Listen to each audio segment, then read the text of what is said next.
In the year 4076 AD, the impossible happened. Rome fell.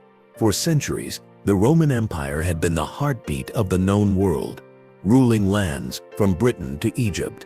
Its emperors had called themselves gods, its legions invincible, its cities eternal. But when the Germanic general Odoacer deposed the boy emperor Romulus Augustulus, the light of ancient Rome flickered and died.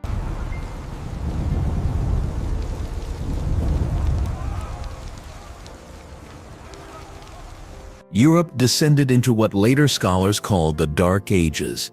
Trade collapsed, cities emptied, literacy vanished. And yet, amid that silence, Rome's memory lived on. In monasteries, monks guarded fragile scrolls. In churches, priests whispered the Latin prayers of a fallen empire. While the Western Empire crumbled, the Eastern Roman Empire, Byzantium, survived in Constantinople. Its existence would inspire Western rulers for centuries to claim Rome's lost glory. They would not call themselves emperors of Germany or kings of the Franks, but Roman emperors, because to rule Rome, even in name, was to rule civilization itself. In the chaos of post-Roman Europe, one people began to unite the West, the Franks. Their most powerful leader, Charles the Great, Charlemagne, rose in the late 8th century with a vision that was both political and spiritual. Charlemagne conquered vast lands, from the Pyrenees to the Danube, building schools, codifying laws, and spreading Christianity by both faith and fire. By 800 AD, his empire had grown so vast that even the Pope in Rome saw him as a new savior for Christendom. On Christmas Day, 800 AD, in St. Peter's Basilica, Pope Leo III placed a golden crown upon Charlemagne's head, declaring him Emperor of the Romans. This act shocked Constantinople, where the Byzantine Empress Irene still ruled as Rome's lawful successor. To the east, it was heresy. To the west, it was prophecy. Rome had been reborn. But this new empire was not Roman in stone, nor pagan in spirit. It was Christian, Germanic, and feudal, a blend of worlds. Charlemagne's coronation symbolized a union that would shape a millennium, church and state, cross and crown. When Charlemagne died in 814 AD, his vast empire did not last. Following ancient Frankish custom, his son Louis the Pious, and later his grandsons, divided the realm into pieces under the Treaty of Verdun. Three kingdoms emerged: West Francia, which would become modern France; East Francia, the roots of modern Germany; and Middle Francia, stretching from the North Sea to Italy, a fragile zone of cultures and conflict. This division shattered the unity of the Carolingian world, no longer one empire but many, each bound by language, tribe, and local faith. Yet, even in division, the memory of the Roman crown remained sacred. Kings dreamed of restoring it, not to rebuild Rome's walls, but its idea, a divine order under one emperor, chosen by God and anointed by the Church. A century after Charlemagne, the dream was reborn. In the 10th century, the German king Otto I of Saxony united the German duchies through war and diplomacy. He defeated the Magyars at the Battle of Lechfeld, 955 AD, saving Christendom from invasion. His victory brought both fear and reverence from the Church. In 9062 AD, Otto journeyed to Rome, where Pope John XII crowned him Emperor of the Romans. This marked the official birth of the Holy Roman Empire. The new empire included most of modern Germany, northern Italy, and parts of Burgundy. It was not a single nation, but a confederation of duchies, bishoprics, and kingdoms bound together by ritual, not law. Its power flowed not from a capital, but from a sacred idea that the emperor was God's chosen ruler on earth. Yet the coronation carried a secret tension. The Pope had crowned Otto, but Otto controlled the Pope. From that moment forward, the question that haunted Europe began: who held supreme power, the emperor or the Church? The Holy Roman Empire was a strange creation, not a nation but an idea made real by faith and ceremony. Within its borders were hundreds of rulers, dukes, bishops, counts, each swearing loyalty to the emperor, but ruling their lands as kings in miniature. The emperor was elected by 7 prince-electors, powerful lords and archbishops who chose the ruler of all Christendom. This system made the empire both democratic and chaotic. Power constantly shifted between the throne and the church, between unity and rebellion. From the ashes of Rome, a new order had risen, one that would dominate Europe for nearly 1,000 years. But its greatest strength, faith, would also become its greatest weakness. The Holy Roman Empire had been born not from victory, but from longing. It was neither fully ancient nor fully new, a bridge between worlds. But soon, this fragile empire would face a storm that would shake heaven and earth, a war not of swords, but of soul.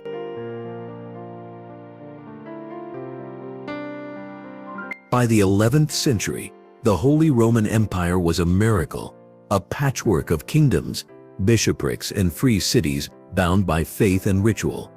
But beneath its sacred surface lay a silent war, the battle for spiritual supremacy. 2 powers ruled medieval Europe: the emperor, crowned by God's representative, and the pope, who claimed to speak for God himself. Each claimed divine authority. Each believed he ruled the Christian world. But in a world that bowed only to heaven, there could be only one master.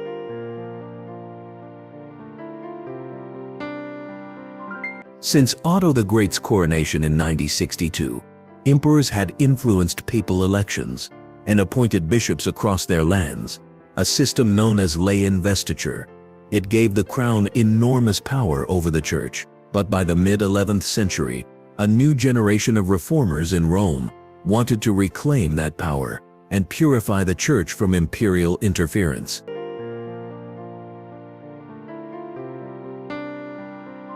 In 1073, a monk named Hildebrand became Pope Gregory VII. He was not a man of compromise. He was a man of faith sharpened into steel. Gregory declared that no king, no emperor, had the right to appoint bishops or interfere in church affairs. His decree, the Dictatus Papae, was revolutionary.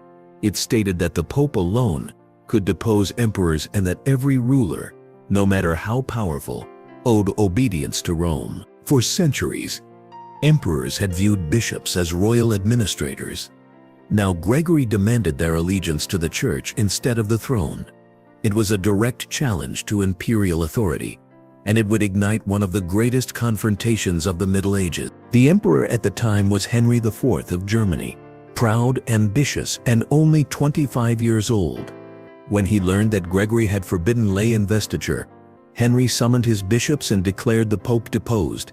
He called him a false monk who seeks to destroy the empire. Gregory responded with the church's deadliest weapon, excommunication. Henry was cast out of the church. His subjects were freed from their oaths of loyalty. No sword struck him, yet his throne trembled. In 1077, desperate to regain his crown, Henry undertook a journey across the Alps in winter, barefoot, wearing a penitent's robe. He stood for 3 days outside the castle of Canossa, where Gregory was staying. In snow and humiliation, the emperor begged for forgiveness. When the Pope finally granted him absolution, Europe understood the emperor could be made to kneel, not before men, but before the church. The scene at Canossa became the symbol of papal triumph. But the war was far from over. Henry IV's humiliation burned within him. Once restored to power, he gathered his armies and invaded Italy. He marched on Rome itself, forcing Gregory to flee. In his place, Henry installed a rival pope, Clement III, and crowned himself Emperor of the Romans. It was a staggering reversal. The man who had begged in the snow now ruled by fire. Gregory VII died in exile the following year, whispering, "I have loved justice and hated iniquity, therefore I die in exile." Neither side truly won. But the struggle between the empire and the papacy would define the next 2 centuries. Kings would rise and fall, popes would reign and be overthrown, and Europe would be shaped in the crossfire between crown and altar. Even as they fought each other, Emperor and Pope found unity in a new cause, the Crusades. In 1095, Pope Urban II called upon the Christian world to reclaim Jerusalem from Muslim rule. The emperor's knights joined the Holy March, not for the church, but for God and glory. Throughout the 12th century, successive emperors like Frederick Barbarossa tried to rebuild the old dream of Charlemagne, a united Christian empire under German leadership. Barbarossa's power was legendary. He crushed rebellions, restored imperial law, and marched across Italy to demand obedience from the popes. But even he could not escape the curse of ambition. In 1190, while leading the Third Crusade, Barbarossa drowned while crossing a river in Anatolia. His death was so sudden, so shocking, that his army collapsed in despair. Legend says he never truly died, that he sleeps within the mountains, waiting to rise when Germany calls him again. From Gregory to Barbarossa, from the snow of Canossa to the deserts of Jerusalem, the Holy Roman Empire had fought not for land, but for legitimacy. It was an empire where no sword was sharper than faith, and no throne stood higher than God's.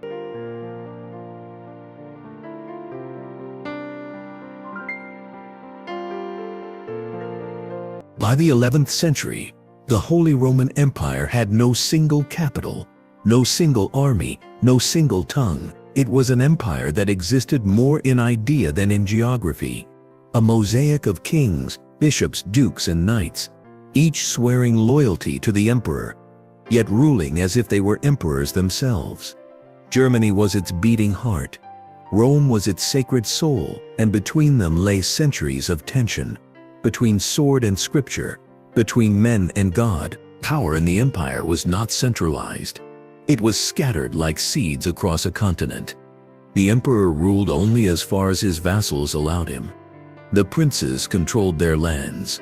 The bishops ruled their dioceses. Every oath of loyalty was sacred and fragile, a lord whispering to another, a silent conspiracy forming. This was not tyranny. It was negotiation. The emperor was less a ruler than a mediator, forever balancing pride, piety, and politics. In 1075, the question of who appoints bishops ignited the empire like wildfire. The emperor, Henry IV, claimed it was his right, for he was chosen by God. But Pope Gregory VII declared, "No man of the sword shall appoint the servants of God." The church excommunicated the emperor. Princes turned against him, and the Holy Roman Empire, once the unity of faith and crown, became a battlefield of ideology. In the winter of 1007, Emperor Henry IV crossed the Alps, not with an army, but alone. For 3 days he stood barefoot in the snow before the gates of Canossa, begging the Pope's forgiveness. The world had never seen such a sight, the mightiest man in Christendom, kneeling before a priest. It was not just a penance. It was the empire's soul laid bare, divine power humbled by divine authority. Yet the empire endured. From its ashes rose a dynasty, the Hohenstaufens. Frederick Barbarossa, the red-bearded emperor, brought strength, reform, and ambition. He dreamed of restoring the full glory of Rome, of uniting Germany and Italy beneath one crown, and binding the Pope once again beneath the imperial will. But every dream of unity in the Holy Roman Empire was always followed by its breaking. The empire had grown vast, but its soul was divided. For every cathedral that rose, a kingdom fell. For every oath sworn to God, another was broken for gold. And soon, the emperor's greatest heirs would learn that the power of faith could build worlds and destroy them. It was the age of crusades. As every corner of Europe, knights took up the cross, called by the Pope to reclaim the Holy Land. Among them rode princes and emperors of the Holy Roman Empire, each believing they fought for heaven. Yet many died for politics. To the church, the crusades were salvation. To the emperor, they were opportunity. But behind every holy banner flew another, the banner of ambition. Frederick VI, known as Barbarossa, was no mere king. He was a legend, a man whose name meant red beard, the warrior who united princes through fear and glory.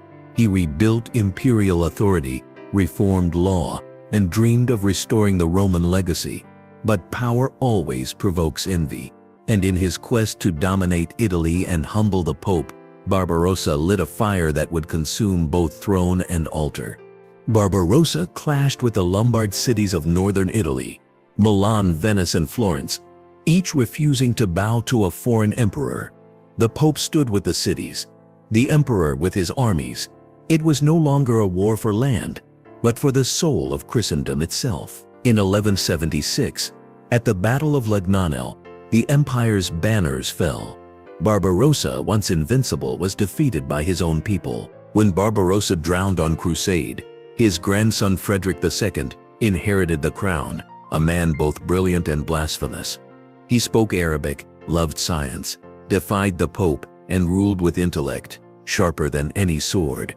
The Church called him the Antichrist Emperor. He called himself the wonder of the world. For the first time, Christendom faced a ruler who dared to challenge heaven itself. His reign was a golden age of art and the beginning of the empire's spiritual ruin. By the 14th century, the empire was changing. The Black Death had broken its people, trade had birthed new cities, princes had grown stronger than kings, and faith, once unifying, had turned into politics. The emperor was no longer a ruler, but a negotiator. The Pope, no longer divine, but political. And somewhere in the shadows of German cathedrals, a whisper began to spread that the Church itself had forgotten the God it claimed to serve. The Holy Roman Empire had survived kings, crusades, and centuries, but it was not unity that kept it alive. It was contradiction, an empire built on holiness, but haunted by its humanity, and soon that humanity would tear it apart.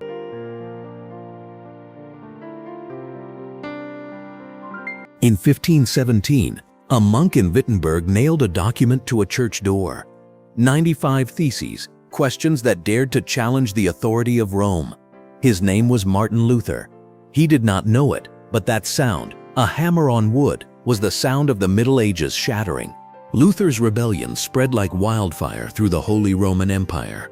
Princes and peasants alike chose sides, some for reform, others for the old faith. The empire, already fragile, began to crack. Faith, once the empire's bond, became its battlefield.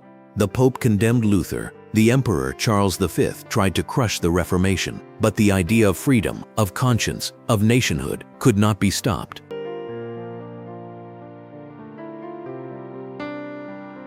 In 1618, a spark in Prague ignited the deadliest war in European history. What began as a dispute between Catholic and Protestant nobles became a war that devoured the empire itself. For 30 years, the Holy Roman Empire became a graveyard. Whole towns vanished, fields turned to ash, brothers killed brothers, all in the name of faith. By the end, 1/3 of Germany was dead. The empire had survived Rome's fall, plague, and crusade, but this was self-destruction. When the war ended in 1648, the Peace of Westphalia remade Europe. It ended religious unity forever.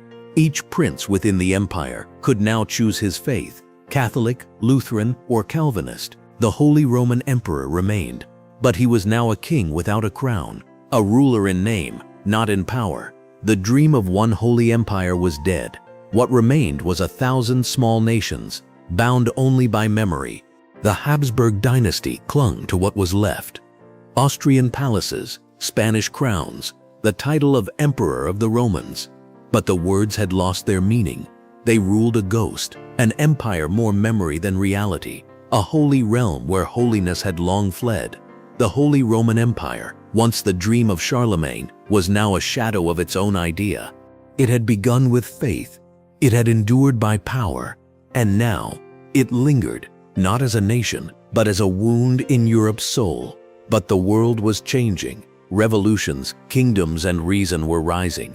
And soon, the last emperor would face a truth no crown could deny, that even the divine must one day die.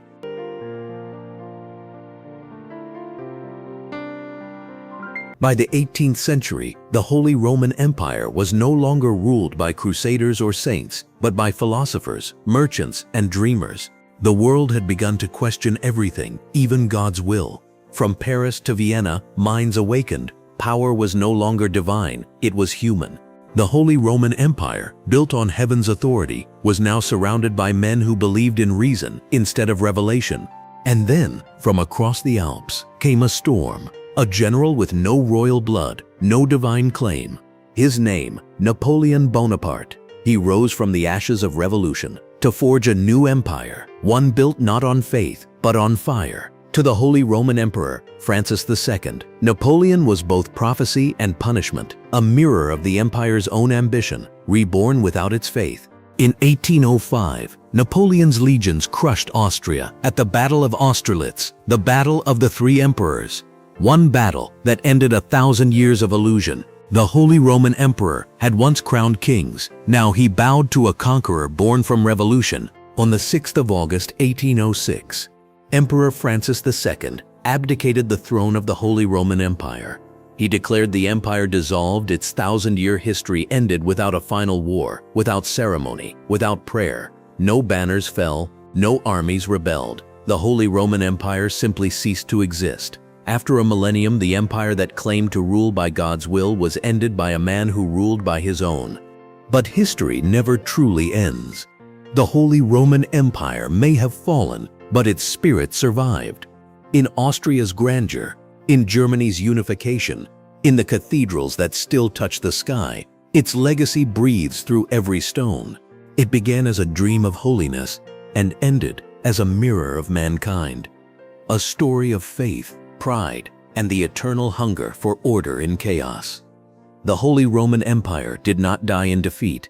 It faded into memory, a reminder that even the mightiest empires exist only as long as men believe they do. Thanks for watching. If you enjoyed this documentary, don't forget to subscribe to the channel, like the video, share your thoughts in the comments, share this video with others. Your support helps us tell more powerful stories. See you in the next episode.